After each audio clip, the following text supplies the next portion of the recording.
The ceasefire lasted less than 12 hours. On April 8th, the United States and Iran announced a two-week pause in the war that has been reshaping the Middle East since February. World leaders exhaled. Displaced families in Beirut started packing their bags to go home. Oil markets dropped below $100 a barrel for the first time in weeks. And then Israel struck Lebanon. Hard.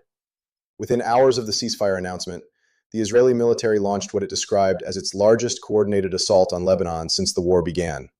100 Hezbollah targets hit in 10 minutes. Strikes across Beirut, the Bekaa Valley, southern Lebanon, without warning, in the middle of morning rush hour. At least 182 people killed in a single day, according to Lebanon's health ministry. Buildings collapsed in residential neighborhoods. Ambulances raced toward open flames on Beirut's seafront. People who had just started driving back to their homes turned around in the middle of the highway. Iran's response came fast. Tehran closed the Strait of Hormuz again, the same choke point that 20% of the world's oil and gas passes through, and accused both the United States and Israel of violating the ceasefire framework before the ink was even dry. And just like that, the most fragile diplomatic deal of 2026 began to crack on its very first day. If you find this kind of analysis valuable, the kind that connects what's actually happening behind the headlines, drop a comment below and hit like. It tells the algorithm this story matters, and we read every single comment. Now here's what you need to understand. Because the surface story, Israel strikes Lebanon, Iran closes the strait, ceasefire in danger, is only the first layer. The deeper question is why Israel moved when it did. Immediately after a ceasefire, in a way that was guaranteed to provoke Iran. In a way that J.D. Vance himself, hours later, called a fragile situation. And the answer to that question tells you everything about where this conflict is actually heading. Let's start with what the ceasefire actually said, because there is a dispute at the core of this deal that explains everything that followed.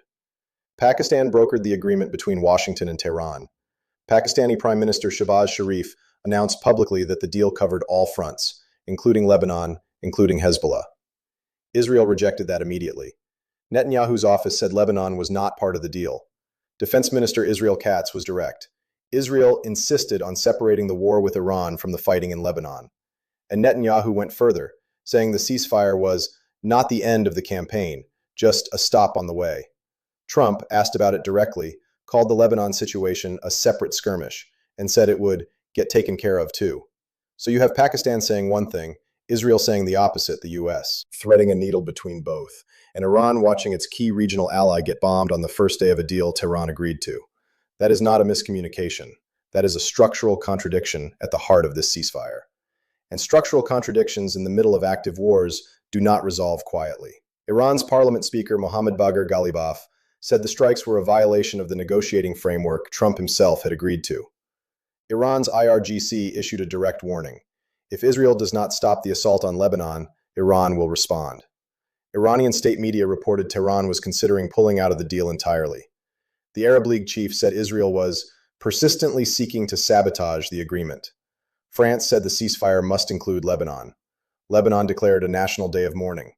And in the middle of all this, Iran announced alternative shipping routes through the Strait of Hormuz, which, in diplomatic language, means the strait is still under Iranian control.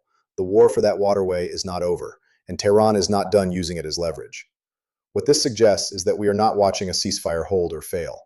We are watching two completely different wars try to occupy the same diplomatic space at the same time, and the tension between them is pulling the entire framework apart in real time. The US-Iran track. A fragile two-week pause with talks scheduled in Pakistan, with enormous economic stakes riding on it. The Israel-Hezbollah track. An active, escalating war that Israel has explicitly refused to pause, and that Iran has explicitly said it cannot accept continuing under a deal with its name on it. Those two tracks are on a collision course. And as of April 9th, nobody in Washington, Tehran, or Tel Aviv has offered a credible answer for how they get resolved without one of them breaking. That is the situation on the ground right now, and it is far more complicated and far more dangerous than the ceasefire headlines suggest. Here is the number that explains why the next 2 weeks could determine the shape of the global economy for the rest of this decade. 11 million barrels of oil per day have been taken offline since the Strait of Hormuz closed on February 28th.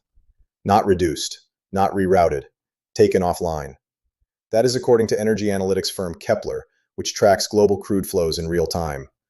To put that in perspective, the 1973 Arab oil embargo, the crisis that triggered gas lines across America and reshaped the entire post-war economic order, removed roughly 7% of world supply. The IEA has called what is happening right now the largest supply disruption in the history of the global oil market. That is not commentary. That is the official position of the world's leading energy watchdog. And as of April 9th, that disruption is still active. Brent crude peaked at $126 a barrel in mid-March. Gas prices at pumps in California crossed $6 a gallon by early April. Jet fuel costs have nearly doubled since February 28th, forcing European airports to start rationing refueling. Ryanair's CEO is warning of summer flight cancellations reaching 10%. Because the Strait of Hormuz is not just an oil pipeline, it is the artery through which Qatar ships its LNG to buyers across Europe and Asia. Qatar Energy has declared force majeure on all export contracts. Buyers in Japan, South Korea, Germany, and the UK are legally told, "We cannot deliver, and we do not know when we can." Gulf states lose approximately $1.1 billion per day in oil revenue, while the strait remains closed, according to analysis by Solability. Iraq's oil exports have collapsed from 4 million barrels per day before the war to roughly 900,000. Kuwait and Qatar face a dimension that rarely gets mentioned. Over 80% of their caloric intake arrives through the strait. By mid-March, 70% of the region's food imports were disrupted, with consumer prices jumping between 40 and 120%. This is not just an energy crisis. It is becoming a food crisis inside the Gulf itself. The Federal Reserve Bank of Dallas has published modeling showing that even a quarter-long closure causes a shock comparable to the worst energy crises of the 20th century. Bloomberg Economics warns that oil at $170 a barrel, not ruled out if this drags into summer, would deliver a stagflationary shock that shifts central bank policy across the developed world. China, which built 3 months of strategic reserves for exactly this scenario, has been drawing those reserves down since early March. India received a temporary 30-day emergency waiver from the U.S. Treasury to buy stranded Russian oil cargoes. The Philippines declared a national energy emergency. 1/3 of global fertilizer trade normally transits the strait. Spring planting season is beginning across the American Midwest, and fertilizer prices at New Orleans hubs have risen from $475 to $680 per metric ton. That has not yet shown up in food prices, but it almost certainly will. Iran agreed to allow safe passage through the strait during the 2-week pause. Markets reacted immediately. Oil dropped 13% on the ceasefire announcement. Then Israel struck Lebanon. Iran closed the strait again. Oil climbed back above $97 a barrel by Thursday morning. The brief relief window closed almost as fast as it had opened. In my view, this is the hidden lever in this entire story. Iran does not need to win a military confrontation with the United States to cause significant damage. It simply needs to keep the strait closed long enough for the economic pressure to become politically unbearable. That leverage does not disappear with a ceasefire. It becomes the currency of the talks in Islamabad. 3 delegations are heading to Islamabad on Friday, April 10th. J.D. Vance will lead the American team. Steve Witkoff and Jared Kushner are going with him. Iran will negotiate based on a 10-point proposal that Trump himself described as a workable basis on which to negotiate. That sentence matters more than almost anything else said in this crisis, because it signals that the United States, after 6 weeks of bombing, after killing Iran's Supreme Leader Ali Khamenei on February 28th, after the largest American military buildup in the Middle East since 2003, is now sitting down using Iran's own proposal as the starting framework. Both sides are claiming victory, and both sides have a point. The US and Israel degraded Iran's military significantly. Iranian missile and drone attacks on Israel dropped by more than 90% by day 10 of the war, attributed to systematic elimination of Iranian launch infrastructure by joint operations. Iran, meanwhile, kept the Strait of Hormuz closed for 40 days against the full force of the United States military. It absorbed the killing of its supreme leader. It withstood strikes on nuclear sites, airports, and petrochemical complexes. And it arrived at the negotiating table with its own proposal, not a surrender document. Now here is where the Lebanon problem becomes structurally critical. Iran's proposal calls for a halt to attacks on all allied armed groups across the region. That means Hezbollah. Iran's Foreign Minister Abbas Araghchi put it plainly on X. The US must choose ceasefire or continued war via Israel. It cannot have both. Iran's parliament speaker said Israeli strikes on Lebanon had already violated 3 clauses of the proposal before talks even began. He suggested that negotiating under these conditions was unreasonable. Vance acknowledged the difficulty directly, calling the deal a fragile truce, and admitting that 3 different 10-point proposals are floating around, causing, in his words, confusion about what forms the actual basis of the talks. One proposal, he said, was so vague it went straight in the garbage.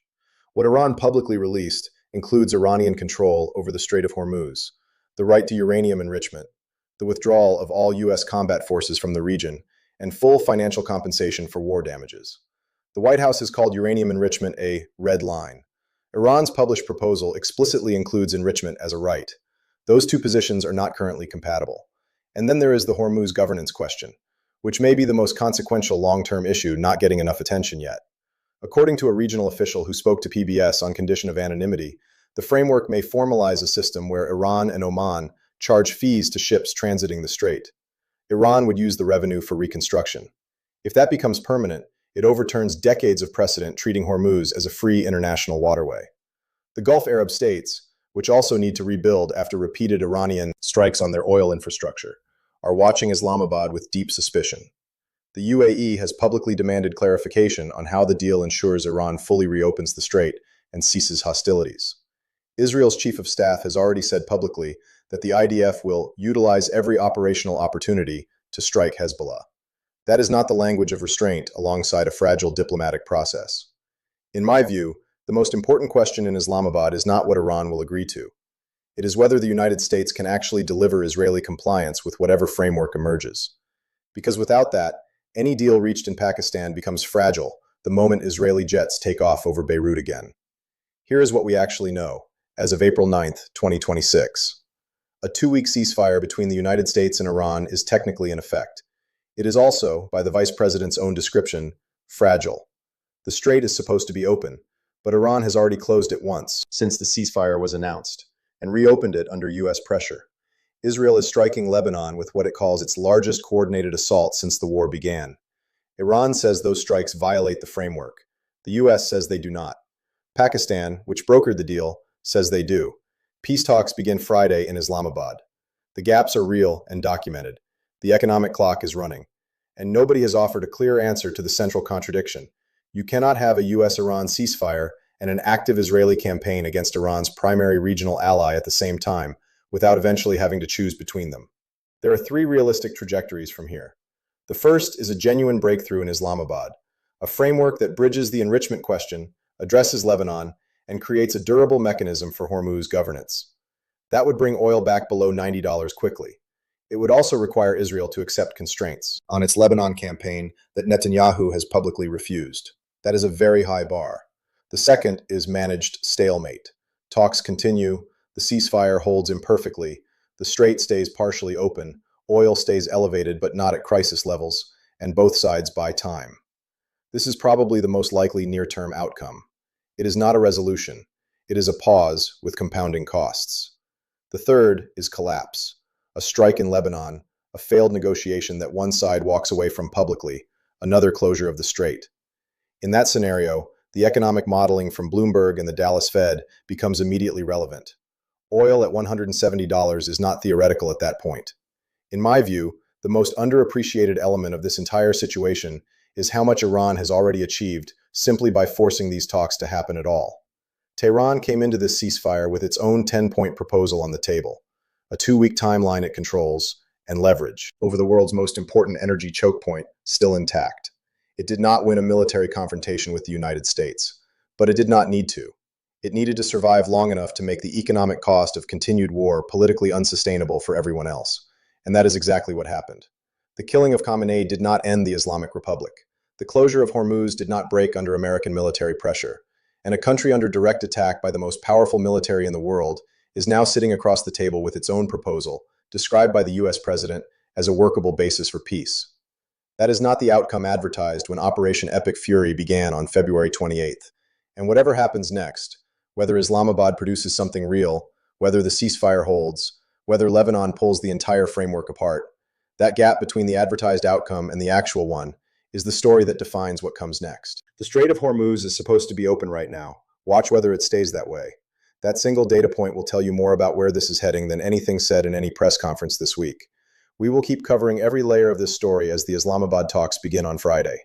If this gave you a clearer picture of what is actually at stake, subscribe so you do not miss the next breakdown. And drop your take in the comments. Do you think the talks hold, or does Lebanon blow this up before the 2 weeks are out?